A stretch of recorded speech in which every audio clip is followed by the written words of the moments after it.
আইনশৃঙ্খলা পরিস্থিতিকে ভালো রাখার জন্য এবং নির্বাচন কেন্দ্রে সন্ত্রাস যাতে না হয় জন্য সিসি ক্যামেরা লাগানোর জন্য। এই যে নেতাদের উপর হামলা, গাড়িতে হামলা, নারীদের উপর হামলা, মহিলা কর্মীদের উপর হামলা হচ্ছে, এগুলোর কারণ এই সমস্ত নেতাদের উস্কানিমূলক বক্তব্যের কারণে এগুলো হচ্ছে। ইসির সদস্যরা আমাদেরকে বলেছেন যে আমরা তাৎক্ষণিকভাবে অ্যাকশন নিচ্ছি, খোঁজখবর নিচ্ছি, প্রস্তুতি আমরা নিচ্ছি, এগুলো আমাদেরকে তারা সবসময় বলেন। আমরা বলেছি শুধু বললেই তো হবে না, আপনাদেরকে কার্যকর ভূমিকা রাখতে হবে।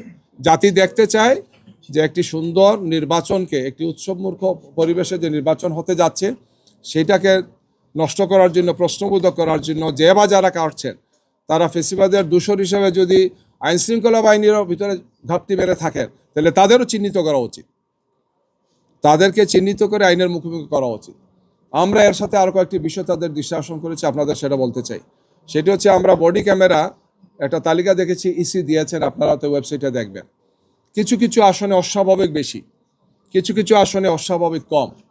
ওনারা একটা ব্যাখ্যা দিয়েছেন। আমরা বলেছি আমাদের কাছে যেটা মনে হয়েছে যে যেখানে বেশি একটা বিশেষ দলের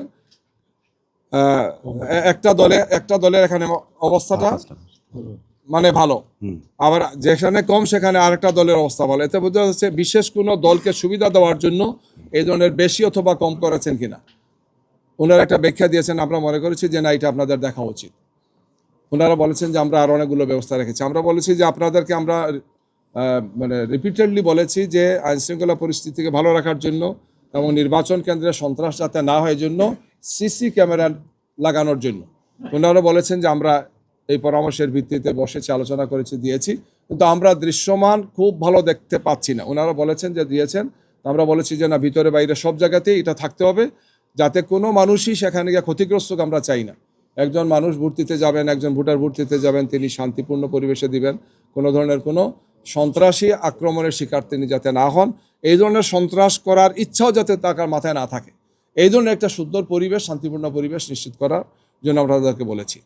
আমরা সব দিক বিবেচনায় মনে করি যে মানুষের মধ্যে যে অসাধারণ স্বতঃস্ফূর্ততা, এটা বাংলাদেশের ইতিহাসে বলা যায় যে একটি অভূতপূর্ব ঘটনা, এটি ব্যতিক্রম।